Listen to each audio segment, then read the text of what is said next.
बिस्मिल्लाहिर्रहमानिर्रहीम। अस्सलाम वालेकुम नाज़रीन, आप यूट्यूब चैनल देख रहे हैं। मैं इमरान खान हूँ। सदर आसिफ अली ज़रदारी इस वक्त पाकिस्तान में मौजूद नहीं है और उनकी जगह पर यूसुफ रज़ा गिलानी पाकिस्तान में कायम मकाम सदर के ओहदे पर मौजूद हैं, क्योंकि जब सदर मौजूद नहीं होता तो उनकी जगह पे चेयरमैन सेनेट जो है वो सदर की खिदमत सर अंजाम देता है।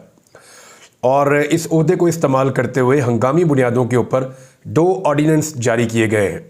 यानी ऑर्डीनेंस ये है कि जब कोई कानून आपने बनाना होता है हुकूमत ने, तो कानून का एक पूरा प्रोसीजर होता है, एक लंबा तरीक़ाकार होता है। पार्लियामेंट उसकी अप्रूवल देती है, चीज़ें सेनेट में जाती हैं, वहाँ पे बहस होती है, उसके बाद वो कानून बनता है। इतनी आसानी से ये होता नहीं है। लेकिन अगर आपने एडहॉक बेसिस के ऊपर या कोई एमरजेंसी में आपने जल्दी से कोई कानून आपको ज़रूरत है उसकी, तो फिर आप ऑर्डीनेंस भी पास करवा सकते हैं।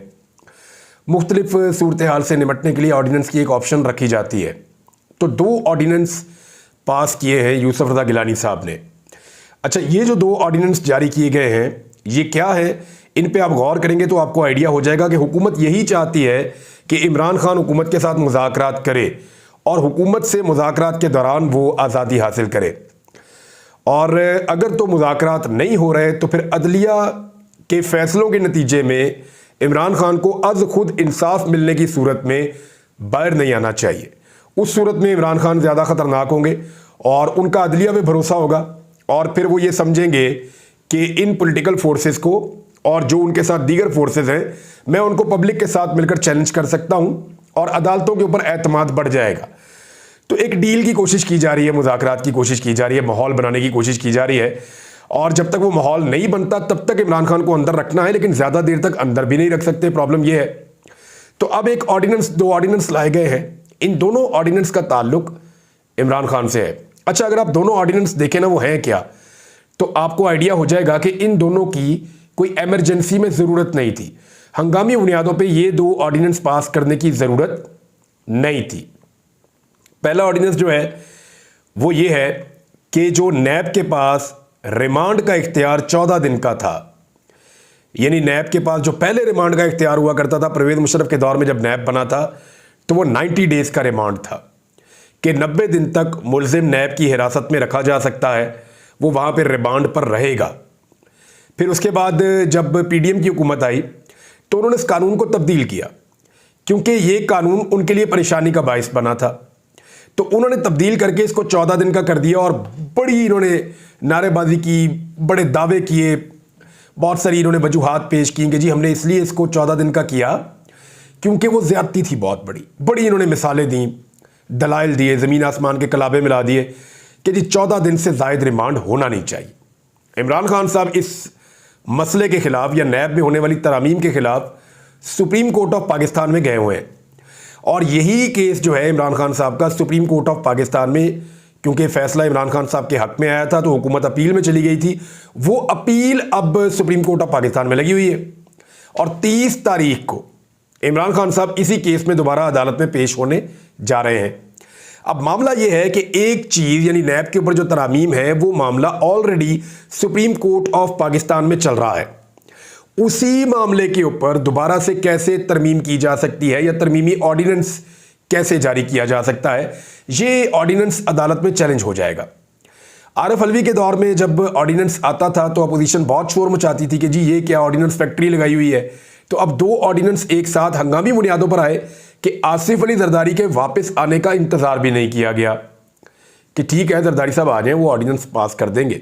नहीं, वो भी इंतज़ार नहीं किया गया। तो ये कोई इतना हंगामी नौयत पे ज़रूरत क्या थी कि फौरी तौर पे 14 दिन का रिमांड जो है उसको बढ़ा के 40 दिन का कर दिया गया। क्यों किया गया? क्योंकि अभी इमरान खान साहब को नैब के एक और केस में गिरफ्तार करने की कोशिश की जाएगी। अभी इमरान खान साहब को छोड़ना जो है वो हुकूमत के लिए सूटेबल नहीं है। ज़्यादा देर तक अंदर रख भी नहीं सकते, मुज़ाकरात करना भी चाहते हैं, उसके लिए मिन्नतें भी कर रहे हैं और इस तरह अदलिया के फैसलों के नतीजे में वो चाहते भी नहीं कि वो छूट के बाहर आ जाए। तो एक अजीबोगरीब सूरत हाल में हुकूमत फंस गई है। एक तरफ वो चाहते हैं इमरान खान साहब के साथ किसी तरह बैठ जाए, उनकी हुकूमत पे मोहर लग जाए। दूसरी तरफ वो चाहते हैं कि यार कुछ ना कुछ करके इमरान खान बाहर आ जाए और हमारे मुज़ाकरात के नतीजे में बाहर आए, लेकिन जब तक हमारे साथ नहीं बैठते, हमें तस्लीम नहीं करते, तब तक बाहर भी ना आए। तो ये एक अजीब सूरत हाल है और वो ये सारा कुछ जल्दी जल्दी करना चाहते हैं क्योंकि ये बोझ जो है हुकूमत का वो उनकी कमर को दोहरा किए दे रहा है। वजह यह है कि जो IMF की शराइत है वो बड़ी खौफनाक है। इकॉनमी इनसे संभल नहीं रही, लोगों को हुकूमत के ऊपर एतबार नहीं हो रहा, लोग मौजूदा निज़ाम जो चल रहा है इस पर ट्रस्ट करने को तैयार नहीं है, पैसा निकालने के लिए लोग तैयार नहीं है, इन्वेस्टमेंट पाकिस्तान में हो नहीं रही। कोई आदमी, यानी मैं पाकिस्तान में घूमता हूँ, लोगों से मिलता हूँ, आजकल घूम ही रहा हूँ, कभी यहाँ कभी वहाँ, जहाँ लोगों से मिलता हूँ वो कहते हैं जी कोई नया आदमी कारोबार करने के लिए तैयार ही नहीं है। जो ज़मीनों की खरीदो फरोख्त है वो भी तकरीबन बंद हो गई है। जो लोग प्रोजेक्ट चला रहे थे उन्होंने जहाँ थे वहीं रोक दिए हैं। बहुत सारे लोग पाकिस्तान से पैसा निकाल कर बाहर जा रहे हैं, बहुत से लोग अपना कारोबार शिफ्ट कर रहे हैं। ये चीज़ें बदएतमादी की निशानदेही करती हैं। बहरहाल एक ऑर्डिनेंस ये किया है इन्होंने कि इमरान खान को मजीद अंदर रखना है तो इसको 14 दिन से 40 दिन किया जाए ताकि टाइम गेन किया जाए, यानी पर्सन स्पेसिफिक एक तरमीम की गई है उस कानून के अंदर जो already supreme court of Pakistan में जेर समाअत है। ये मामला चैलेंज होगा मेरे ख्याल में। अच्छा, दूसरा एक और काम किया, बारीक वारदात। ये जो फार्म 45 और फार्म 47 वाला मामला है ना, इसका कोई तोड़ निकल नहीं रहा था हुकूमत के पास से। वजह यह है कि हाई कोर्ट के जो जज साहिबान हैं वो बनते हैं ट्रिब्यूनल, और जजेस का मूड नहीं है टेलीफोन सुनने का, जजेस का मूड नहीं है जस्टिस कयूम की तरह टेलीफोन सुन के फैसले देने का। जजेस जो हैं वो अब इंसाफ के साथ फैसला देना चाहते हैं, जजेस की अक्सरियत। तो जब अक्सरियत इंसाफ के साथ फैसला देगी तो फार्म 45 वाले MNAs और MPAs आ जाएंगे, 47 वाले फारिग हो जाएंगे। तो इस सूरत हाल से निमटने के लिए एक और दाव खेला गया। वो ये किया कि ऑर्डिनेंस के जरिए से एक ऐसा कानून पास किया गया जिसके मुताबिक रिटायर्ड जजेस भी अब धांधली केसेस की समाअत कर सकेंगे। यानी जो जज पहले रिटायर हो गए, अब नौकरी का हिस्सा नहीं है, वो जजेस को भी इलेक्शन ट्रिब्यूनल बनाया जा सकेगा। इलेक्शन कमीशन उनको अपॉइंट कर देगा, वो बैठ के फैसला करेंगे 45 वाला जीता है या 47 वाला जीता है। तो ये तो फिर हुकूमत की और इलेक्शन कमीशन की सवाबदीद होगी ना। वो जिस जज को चाहेंगे उसको चुन के लाके बिठा देंगे। अब साकिब निसार साहब को तो चुनेंगे नहीं, खोसा साहब को भी नहीं चुनेंगे, वो चुन के लाएंगे वो वाले अमीर भट्टी साहब को भी नहीं चुनेंगे, या जो पेशावर हाई कोर्ट के जो चीफ जस्टिस अभी रिटायर हुए उनको भी नहीं चुनेंगे। वो चुनकर लाएंगे ऐसे जजेस को जो जजेस फॉर्म 47 वालों की जीत को बरकरार रख सके। तो ये दो ऑर्डिनेंस बड़ा इमरजेंसी के अंदर जारी किए गए हैं और यूसुफ रज़ा गिलानी साहब ने यह कारनामा सरअंजाम दिया है। एक और खबर है, यौम तकबीर है आज नाज़रीन, आप सबको मुबारक हो। आज के दिन में 26 साल पहले पाकिस्तान ने एटमी धमाके किए थे और उसमें बहुत बड़ा रोल था पाकिस्तान की मिलिट्री का, पाकिस्तान की इस्टेब्लिशमेंट का, पाकिस्तान के वो जो साइंटिस्ट हैं उनका बहुत बड़ा रोल था, जिनमें ख़ास तौर पे हमारे बहुत बड़े साइंसदान बोसने पाकिस्तान डॉक्टर अब्दुल कदीर खान साहब और दीगर उनकी जो साथी थे उन सबका बड़ा किरदार था।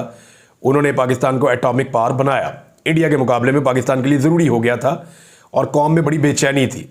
नवाज शरीफ साहब हमेशा इसका क्रेडिट लेते हैं, हालांकि गौहर अयूब साहब जो नवाज शरीफ साहब का अपना हिस्सा थे इनकी अपनी हुकूमत का, वो भी बता चुके हैं, शेख रशीद बहुत बातें बता चुके हैं, डॉक्टर अब्दुल कदीर खान साहब बहुत बातें बता चुके हैं कि नवाज शरीफ साहब तो हिचकिचा रहे थे, वो तो करना ही नहीं चाहते थे एटमी धमाके, वो तो गुरेज कर रहे थे। तो फिर बटन भी उन्होंने नहीं दबाया था। उनको जब कहा गया कि आप दबाएं तो उन्होंने कहा जी मैं नहीं दबाता। तो नवाज शरीफ साहब ने अपना रिकॉर्ड साफ रखने के लिए इससे अपने आप को मैक्सिमम बाहर रखने की कोशिश की थी, लेकिन जब एटमी धमाके हो गए तो मियाँ साहब अब इसका क्रेडिट हमेशा लेते हैं। अब 26 साल बाद हमें पता चला कि इस दिन छुट्टी होनी चाहिए। यानी पहले हम इस दिन काम करते रहे लगातार 28 मई को हम काम करते रहे लगातार, अदालतें भी चलती रही, मुल्क भी चलता रहा, इदारे भी चलते रहे, स्कूल भी, सारा कुछ चलता रहा। लेकिन अब हमें पता चला कि इस दिन तो छुट्टी होनी चाहिए और शहबाज शरीफ साहब ने आम तातील का ऐलान कर दिया और उससे एक दिन पहले ये ऑर्डिनेंस भी जारी कर दिया। अब 28 तारीख को साइफर वाले केस का फैसला आ रहा था तो पता चला काजी फायद ईसा साहब ने कहकर अदालत की भी छुट्टी कर दी। वहां भी छुट्टी होगी, नीचे भी अदालतों में छुट्टी होगी। तो इसका मतलब क्या है? यानी आज के दिन साइफर वाला केस नहीं सुना जाएगा, आज अदालत की भी छुट्टी है। यानी जिस मुल्क में अदालतों को छुट्टी वाले दिन भी केसेस सुनने चाहिए, उसकी वजह यह है कि केसेस ही इतने ज्यादा हैं, बहुत बड़ी तादाद में केसेस हैं। इसी वजह से पाकिस्तान की अदलिया का जो नंबर है वो तनज़ली के साथ पता नहीं कहां पहुंचा हुआ है, 150 के करीब, 136 कुछ कहते हैं, 133 वहां पहुंचा हुआ नंबर पाकिस्तान की अदलिया का। इंसाफ फराम नहीं कर पा रही पाकिस्तान की अदालतें। तो यहां तो छुट्टी वाले दिन भी केसेस सुनने चाहिए जजेस को बैठ के, लेकिन जो छुट्टी वाला दिन नहीं है उस दिन छुट्टी की जा रही है। जो काम वाला दिन है उस दिन भी छुट्टी की जा रही है।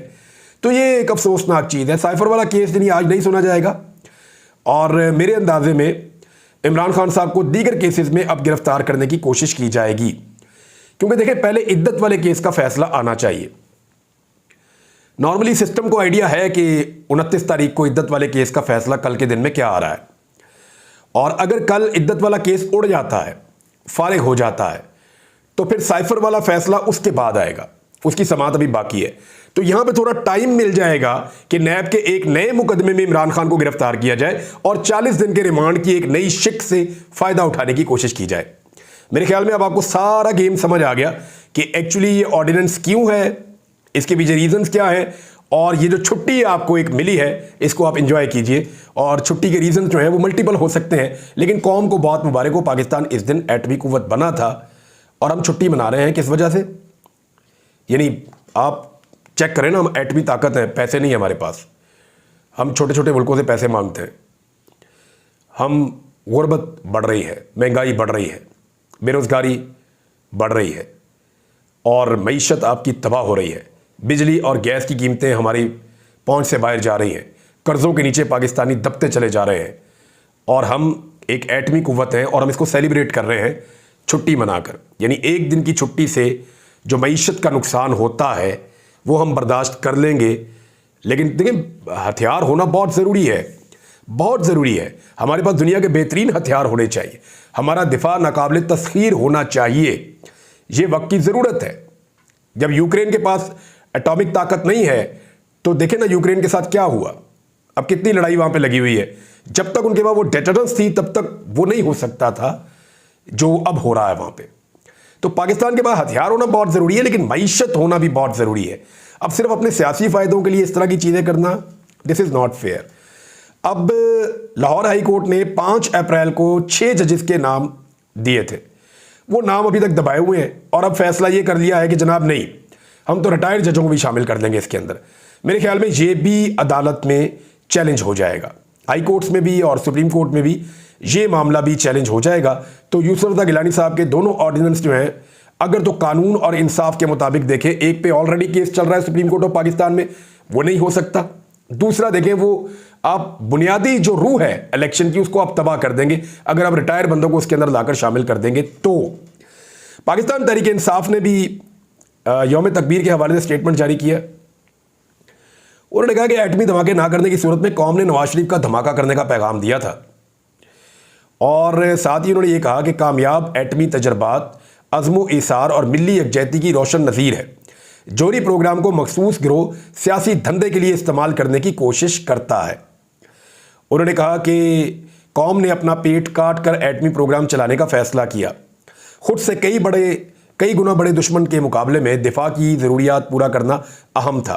कौम ने यह जिम्मेदारी बखूबी अदा की है। कौम के शदीद दबाव पर भारत के आगे भीगी बिल्ली बनने से गुरेज करने वाले जुर्रतमंदी की अदाकारी करें तो हंसी आती है, यह भी पाकिस्तान तहरीक इंसाफ ने कहा।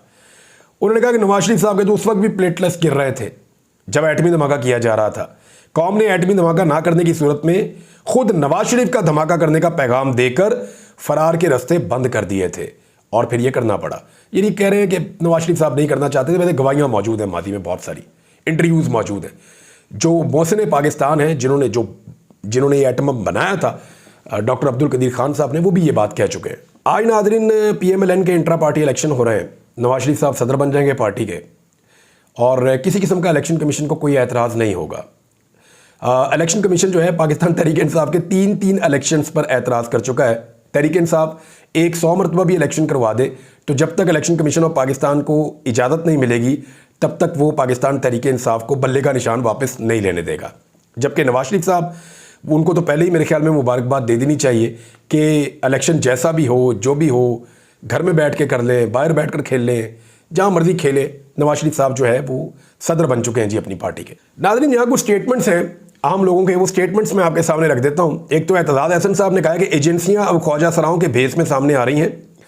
एक साहब चादर लेकर ख्वाजा सरा बना हुआ था, मतलब ये लोग अब किस हद तक लेकर जाएंगे कौम को, ये एतजाज़ अहसन साहब ने कहा। इसके बाद शुएब शाहीन साहब का एक स्टेटमेंट है, वो कह रहे हैं हमारी फ़ौज सबसे बड़ी सपोर्टर है इन करप्ट लोगों की, और जो ईमानदार है उसको जेल में डाला हुआ है। ये शोएब शाहीन साहब ने कहा। मोहम्मद मालिक साहब की किसी आम शख्सियत से बात हुई, उन्होंने कहा कि एस्टेब्लिशमेंट की बिल्कुल बातचीत में दिलचस्पी नहीं है। वो कहते हैं मकबूलियत की फिक्र सियासतदान करें, हमने मुल्क की बात करनी है। अब कुछ स्टेटमेंट जो है ना वो एक तो मिफ्ता इस्माइल साहब कह रहे हैं कि CPEC भी गेम चेंजर था, सऊदी सरमायाकारी भी गेम चेंजर थी। अब जो UAE की सरमायाकारी उसको भी कहते हैं जी वो गेम चेंजर है, और SIFC भी गेम चेंजर है, मगर गेम चेंज नहीं हो रही।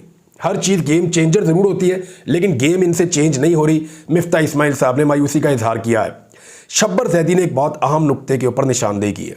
उन्होंने कहा कि गुज़िश्ता साल 9,400 अरब रुपए इकट्ठे हुए थे, महसूलात थी, और अब खबरें आ रही हैं कि IMF के साथ ये कहा जा रहा है कि 13,000 या 12,500 तय करने जा रहे हैं। वैसे ये 12.90 यानी लगभग 13,000 ही तय किया है। अगर 13,000 अरब पर तय कर रहे हैं तो ये नुस्खा तबाही का नुस्खा है, और ये मैं आपको बताऊंगा कि इससे कितनी महंगाई और कितना बोझ पड़ेगा आवाम पर, ये आने वाले दिनों में आप देखेंगे। यहाँ पे नजम सेठी साहब का एक पुराना स्टेटमेंट बड़ा वायरल हो रहा है, और वो होना भी चाहिए। नजम सेठी साहब ने कहा था कि इमरान खान को डर है कि इसहाक डार कहीं इकॉनमी ठीक ना कर दे। इसहाक डार साहब को अब तो वजारत ख़जाना दी नहीं, इतना डर गए सब इसहाक डार से। जो उन्होंने इकॉनमी का बेड़ा गर्क पहले नवाज शरीफ के दौर में किया, फिर शहबाज शरीफ के दौर में दोबारा आकर ज़बरदस्ती वज़ीर ख़जाना बने, और वज़ीर ख़जाना बनने के बाद जो उन्होंने तबाही फेरी इकॉनमी की, अब उसके बाद तो ये वाला स्टेटमेंट सुनने के बाद हंसी आती है और कुछ नहीं आता। नाज़रीन, IMF और वर्ल्ड बैंक की नई रिपोर्टों के मुताबिक पाकिस्तान के अंदर जितनी भी तरक्की हो या जितनी भी महंगाई कम हो, वो इमरान खान साहब के दौर के आद में भी नहीं पहुंच सकते। यानी अभी जो आदाद व शुमार है 2022 में जहां इमरान खान ने मुल्क छोड़ा था, अगर यहाँ छोड़ा था 100 पे, तो ये बहुत ज़ोर लगा के अगले 2 साल में 50 पे बहुत मुश्किल से पहुंचेंगे। मैंने आपको आसान ज़ुबान में बताया, मेरे पास पूरे आदाद व शुमार मौजूद हैं। और जो लोग ये कहते थे ना कि 300 यूनिट तक बिजली फ्री देंगे, वो इस वक्त यूनिट 60 से 65 रुपए का बेच रहे हैं। बुनियादी बिजली की कीमत है, ये पूरे खित्ते में सबसे महंगी है। आपको बताऊंगा इसके बारे में। अब तक के लिए इतने, अपना ख्याल रखिएगा, अपने चैनल का भी। अल्लाह हाफ़िज़।